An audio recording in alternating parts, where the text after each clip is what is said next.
कुठल्याच पक्षाच्या नेत्याला आम्ही गावात येऊन देणार नाहीत. कुठला बी पक्ष असू द्या आणि कुठला बी नेता असू द्या. हा त्यांचा कुठंतरी आमच्याकडे येण्याचा एक डाव आहे आणि आम्हाला फसवून त्यांना गावात यायचं आहे, आमच्याबरोबर संपर्क साधायचा आहे, त्यांना आमचे मतं पाहिजेत.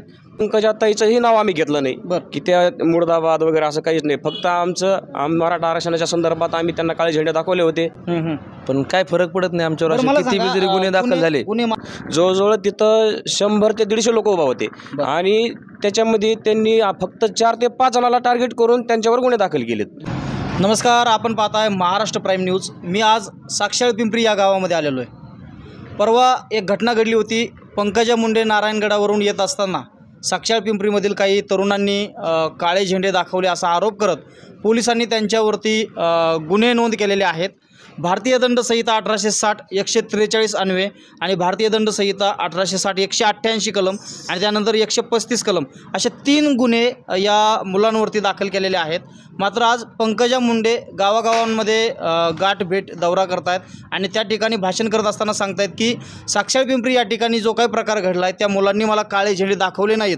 ते रस्त्याच्या कडेला हातरुमाल घेऊन, काळ्या हातरुमाल घेऊन बाजूला उभे होते, तरी पोलीस प्रशासनाने त्यांच्यावरती गंभीर स्वरूपाचे असे गुन्हे दाखल करू नयेत असं आता पंकजा मुंडे भाषणामधून सांगतायत. परंतु या मुलांवरती हे गंभीर स्वरूपाचे 3 गुन्हे नेमका प्रशासनाने का नोंद केलेले आहेत आणि या खरंच हे मुलं गुन्हेगार आहेत का, ह्या सगळ्या गोष्टी आपण जाणून घेणार आहेत. एकंदरीत हा प्रकार काय घडला होता, ज्यांच्यावरती हे गुन्हे दाखल झालेले आहेत ते सर्व मुलं आपल्या सोबत आहेत. आता मी साक्षाळ पिंपरीमध्ये आहे. काय सांगाल नेमका त्या दिवशी काय प्रकार घडला होता? प्रकार असा हे काही घडलेला नाही एवढा की आम्हाला कळलं की पंकजाताई गडावर आलेले आहेत आणि आमच्या गावामध्ये असं होतं की कोणताही राजकीय नेता आला तर त्याला आमच्या गावामध्ये गावबंदी केलेली होती. जे पाटलांनी आदेश दिले त्या आदेशाचं आमचं पालन करत होतो. आमचा मुद्दा आम्ही लावून धरलेला होता आणि आमच्या गावातले बॅनर सुद्धा काढलेले नव्हते गावबंदीचे, तरी सुद्धा पंकजाताई गावातून येण्याचा प्रयत्न केला आणि ज्यावेळेस त्या गावामध्ये आल्या त्यावेळेस त्यांना आम्ही काळे झेंडे दाखवले. तिथं मला सांगा, यामध्ये जो गुन्हा दाखल केला की गाडी अडवली, नेत्याची गाडी वगैरे अडवली होती का तुम्ही? गाडी अडवली नाही, काही नाही. फक्त आम्ही शांततेच्या मार्गाने आमच्या त्यांना काळे झेंडे दाखवले. रस्त्याच्या एका साईडला आम्ही सगळेजण उभा होतो. जवळजवळ तिथं 100 ते 150 लोक उभा होते आणि त्याच्यामध्ये त्यांनी फक्त 4 ते 5 जणाला टार्गेट करून त्यांच्यावर गुन्हे दाखल केलेत. बरं, मला सांगा, ज्या वेळेस तुम्ही त्या ठिकाणी काळे झेंडे घेऊन उभा होतात त्यावेळेस तुम्ही त्यांच्या विरोधात काही घोषणाबाजी केली होती? एखाद्या पक्षाचंही आम्ही नाव घेतलं नाही किंवा पंकजाताईचंही नाव आम्ही घेतलं नाही की त्या मुर्दाबाद वगैरे असं काहीच नाही. फक्त मराठा आरक्षणाच्या संदर्भात आम्ही त्यांना काळे झेंडे दाखवले होते, तरी आम्हाला काही फरक पडणार नाही. आमच्या मनामध्ये ह्यांना आणखीन बी गावबंदी आहे. आमच्या दारात येते पण आमच्या घरात यायची यांची कोणत्याही राजकीय लोकांची हिंमत होणार नाही. आणि 1 मराठा लाख मराठा अशा घोषणा आम्ही दिल्या आणि त्या पण शांततेच्या मार्गाने दिल्या. तर आपण बघू शकता, 1 मराठा लाख मराठा ही घोषणा दिल्यामुळं आणि काळे झेंडे फक्त हातात असल्यामुळं हे गुन्हे दाखल झालेले आहेत. त्या ठिकाणी पोलीस प्रशासन होतं. आता यामध्ये जे कलम आहेत 143 188 आचारसंहितेचं तुम्ही उल्लंघन केलं किंवा पोलीस कर्मचाऱ्यांसोबत तुमची काही बाचाबाची वगैरे झाली, बोलणं काही झालं होतं? नाही, तसं काहीच नाही. पोलिसांसोबत आमचं काही झालेलं नाही. फक्त आमचा एकच मुद्दा होता मराठा आरक्षणाचा आणि तो आम्ही शेवटच्या श्वासापर्यंत आम्ही आमचा लावून धरणार. तर बघू शकतायत, जो काही प्रकार घडलेला आहे, मुलांच्या कुठल्याही चुका नसताना त्यांनी त्यांच्या हक्काची मागणी करत असताना 1 मराठा लाख मराठाच्या घोषणा दिलेल्या आहेत आणि त्यावेळेस त्यांच्या हातामध्ये निषेधार्थ काळे झेंडे आहेत. मात्र त्यांनी कुठल्याही पक्षाचं नाव घेतलेलं नाही, कुठल्याही नेत्याचं नाव घेतलेलं नाही. तरीही तेवढ्या जमावातील जाणीवपूर्वक 4 ते 5 मुलांवरती गुन्हे दाखल झालेले. त्या ठिकाणी माझ्याकडे ती FIRची कॉपी पण आहे. आणि आता भारतीय जनता पार्टीचे जिल्हा अध्यक्ष असतील राजेंद्र मस्के यांच्या फेसबुक पोस्टवरनं सांगण्यात आलेलं आहे की या मुलांचे गुन्हे मागे घ्या किंवा पंकजा मुंडे यांनी देखील पोलीस अधिकाऱ्यांना विनंती केलेली आहे की हे गुन्हे मागे घ्या. खरं तर हे गुन्हे घडवण्याचं सांगितलं आहे कुणी किंवा हे गुन्हे दाखल करण्याची त्यांना परवानगी कुणी दिली किंवा कुणी सांगितलं आहे? पोलीस यंत्रणेवरती कुणी दबाव आणला? यापूर्वी देखील मनोज जरांगे पाटील यांचं ज्या ज्या ठिकाणी आंदोलन झालं, ज्या ज्या ठिकाणी रस्ता रोको झाला, त्या ठिकाणी असे काही लोक आहेत की जे त्या ठिकाणी घटनास्थळी नव्हते, तरी पण त्यांच्यावरती जाणीवपूर्वक गुन्हे दाखल झालेले आहेत. आज बीडमध्ये नेमकं काय चाललं आहे हे खरंच अभ्यासण्यासारखं आहे, यावरती विचार करण्यासारखं आहे. कारण बीडमध्ये खोट्या स्वरूपाचे, आता हे शाळकरी मुलं आहेत, सगळे कॉलेजमध्ये शिकणारे मुलं आहेत, त्यांच्या उद्याच्या करिअरचा प्रश्न आहे, नोकरीचा प्रश्न, हे सगळे नोकरीसाठी प्रयत्न करणारे मुलं आहेत. आणि अशा परिस्थितीमध्ये जर मराठा समाजाच्या या मुलांवरती ऐन निवडणुकीच्या तोंडावरती जर गुन्हे दाखल होत असतील तर मला वाटतं हे कुठंतरी वेगळं वातावरण तयार होऊ शकतं आणि हे लोक अजून जास्तच भडकू शकतात. मला सांगा, आता तुमच्यावरती गुन्हे दाखल झालेले आहेत, पक्षाकडनं म्हणा किंवा पंकजा मुंडे यांच्या कार्यकर्त्याकडनं, पोलीस प्रशासनाकडनं कुणी आलं आहे तुमच्याकडे आत्तापर्यंत? नाही, आमच्याकडं आत्तापर्यंत पक्षाकडून तर कोणी आले नाही आहे. त्यांनी पत्र वगैरे दिलं आहे पोलीस स्टेशनला की गुन्हे माघारी घ्या, पण गुन्हे माघारी घ्यायचा काही विषय येत नाही. आम्ही लोकशाही मार्गाने आम्ही त्या पंकज आल्याच्या नंतर त्यांना काळे झेंडे वगैरे दाखवलेले आहेत. आम्ही घोषणाही त्यांच्या विरोधात दिलेल्या नाहीत, फक्त एक मराठाच्या घोषणा वगैरे दिलेल्या आहेत. आणि त्याच्यानंतर राजेंद्र मस्के भाजपचे कार्यकर्ते असून त्यांनी पोलीस स्टेशनला जाऊन एक पत्र दिलं आहे त्यांना की गुन्हे माघारी घ्या म्हणून. आता गुन्हे तर नोंद झालेले आहेत, गुन्हे आमच्यावर दाखल झालेले आहेत. हे गुन्हे दाखल झाल्याच्या नंतर माघारी घेतले जात नाहीत हे त्यांनाही माहिती आहे आणि आम्हालाही माहिती आहे. हा त्यांचा कुठंतरी आमच्याकडे येण्याचा एक डाव आहे आणि आम्हाला फसवून त्यांना गावात यायचं आहे, आमच्याबरोबर संपर्क साधायचा आहे, त्यांना आमचे मतं पाहिजेत, पण त्यांना आम्ही यापुढे भाजपला कसलाही मतदान करणार नाहीत.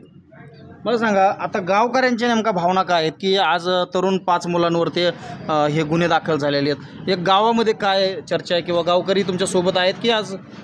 100% साक्षात पिंपरी हे गाव आणि आमच्या गावाच्या परिसरामध्ये जितके बी गाव आहेत ते आमच्या पाठीशी उभा आहेत. प्रत्येकजण येतोय, आम्हाला भेटतोय, तुमच्या गुन्हे दाखल झालेत, भिवू नका, आम्ही तुमच्या पाठीशी आहोत.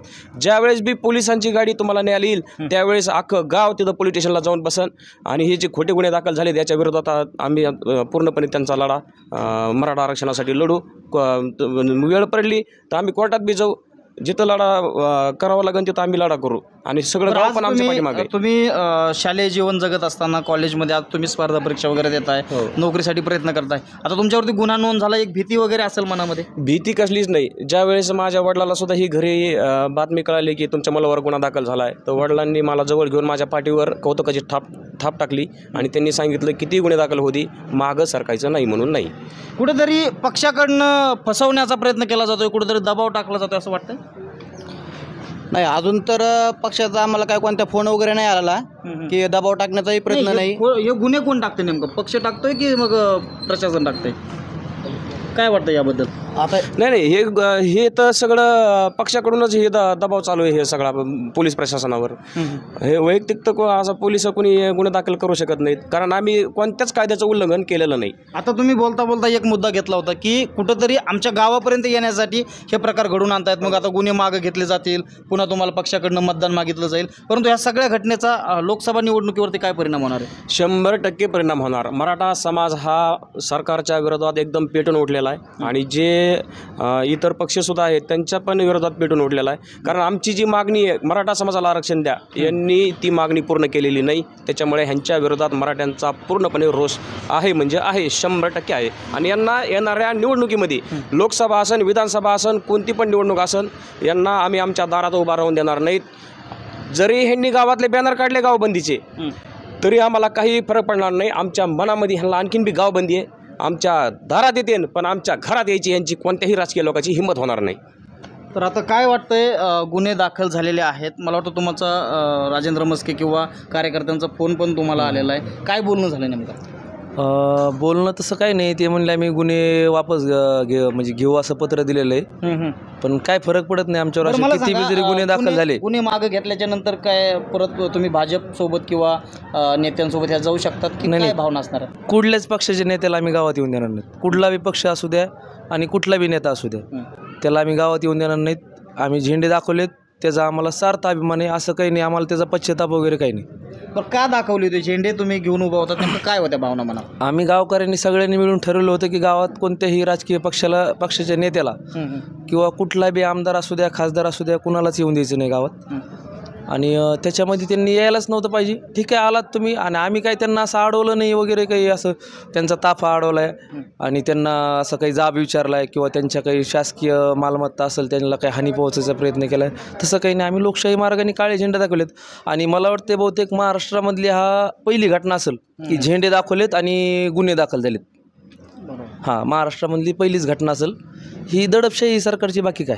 याच्यामुळं गावकऱ्यांच्या भावना काय आहेत आज? गावकरी पूर्ण आमच्या पाठीशी आहेत. गावकऱ्यांनी आणि पंचक्रोशीतल्या सगळ्या जे तरुण मंडळी त्यांनी आमचा सत्कार पण केला, त्याच्याबद्दल त्यांचे आभार. ही जी घटना घडली आहे, आता जे गुन्हे दाखल केलेले आहेत आणि तुम्ही म्हणताय की जाणीवपूर्वक गुन्हे दाखल केले आहेत, काळे झेंडे दाखवल्यावर महाराष्ट्रामध्ये ही पहिल्यांदाच घटना आहे की झेंडे दाखवल्यामुळे तुम्हाला तुमच्यावर गुन्हे दाखल केलेले आहेत. आता हे गुन्हे दाखल केले त्यामुळं गावकऱ्यांच्या भावना तर भडकलेल्याच आहेत. लोकसभा निवडणुकीवर काय परिणाम होईल? साक्षाळ पिंपरीकर मतदान करताना ह्या गोष्टी लक्षात ठेवेल? 100% साक्षाळ पिंपरीकर आणि साक्षाळ पिंपरी परिसर ह्या गोष्टी 100% लक्षात ठेवीन आणि लक्षात ठेवूनच मतदान करीन. तर आजपर्यंत आपण बघतोय की महाराष्ट्रामध्ये मराठा समाजाचं जे आरक्षणाचा लढा उभा राहिलेला आहे, या लढ्यामध्ये जे तरुण मुलं सोबत आहेत या लढ्यामध्ये, त्यांच्यावरती कुठेतरी अशा प्रकारचे गुन्हे दाखल केले जात आहेत. यापूर्वी देखील असे खोट्या प्रकारचे गुन्हे दाखल केलेले आहेत. काल परवा साक्षाळ पिंपरी परिसरामध्ये पंकजा मुंडे आले, त्यावेळेस या मुलांनी काळे झेंडे दाखवलेले आहेत, परंतु कुठलाही गैरप्रकार केलेला नाही, कोणाचा ताफा अडवलेला नाही, कुठलीही घोषणाबाजी केलेली नाही. असं असताना देखील त्यांच्यावरती जाणीवपूर्वक गुन्हे दाखल केलेले आहेत. आणि आता पक्षाकडनं पोलीस प्रशासनाला विनंती केली जाते की हे मुलं निर्दोष आहेत, त्यांनी काही केलेलं नाही. अगदी पंकजा मुंडे तर म्हणालेत की ह्या मुलांच्या हातामध्ये हातरुमाल होते आणि त्या मुलांना तुम्ही आता सोडून द्या, हे शाळकरी मुलं आहेत, ह्या लहान लहान मुलांवरती तुम्ही जे गुन्हे दाखल केलेत ते गुन्हे मागं घ्या, असं पोलीस प्रशासनाला त्यांनी पत्र देखील पाठवलेलं आहे. परंतु पोलीस प्रशासन हे गुन्हे कधी मागं घेणार आहे याकडे आता सगळ्यांचं लक्ष लागलेलं आहे. परंतु एकत्रित जर आपण विचार केला, ह्या सगळ्या प्रकरणाचा जर अभ्यास केला, तर गावखेड्यामध्ये आता सरकार आणि प्रशासनाच्या विरोधात लोकांच्या मनामध्ये चीड निर्माण झालेली आहे आणि ही चीड येणाऱ्या लोकसभा निवडणुकीमध्ये आपल्याला पाहायला मिळेल. याचा परिणाम हे सगळं मतदान विरोधात जाऊ शकतं, असंच वातावरण सध्या तयार झालेलं आहे. आता आपण महाराष्ट्रभर असाच पोल घेतो की नेमका महाराष्ट्रामध्ये ह्या सगळ्या घटनांचा, मराठा आंदोलकांवरती जे गुन्हे दाखल झालेले आहेत, याचा काय परिणाम होणार आहे लोकसभा निवडणुकीमध्ये, ह्या सगळ्या गोष्टी आपण जाणून घेतोय. आज आपण साक्षाळ पिंपरीमध्ये आलो होतो आणि परवा जे काय प्रकरण घडलं होतं त्याबद्दल सविस्तर आपण माहिती घेतलेली आहे. स्वतः ज्यांच्यावरती गुन्हे दाखल केलेत त्या मुलांनी आपल्याला अतिशय सविस्तर माहिती दिलेली. कुठलीही भीती नाही आहे, सगळं गाव आमच्या पाठीमागं आहे. गावच नव्हे तर पंचक्रोशीतील सर्व गाव आमच्या पाठीमागं आहेत, अशी ही भूमिका या गावकऱ्यांची आहे. ही माहिती सगळ्यांनी जास्तीत जास्त शेअर करा. अशा खोट्या प्रकारचे गुन्हे कुठेही महाराष्ट्रामध्ये घडू नयेत यासाठी हा व्हिडिओ सगळ्यांनी जास्तीत जास्त शेअर करा. व्हिडिओला लाईक करा, चॅनलला सबस्क्राईब करा आणि जर तुम्ही आपल्या चॅनलला सबस्क्राईब केलं नसेल तर चॅनलला सबस्क्राईब करा. फेसबुक पेजला फॉलो केलं नसेल तर फेसबुक पेजला फॉलो करा. हा व्हिडिओ जास्तीत जास्त शेअर करा. परत भेटू अशाच एका माहितीपूर्ण व्हिडिओमध्ये. नमस्कार.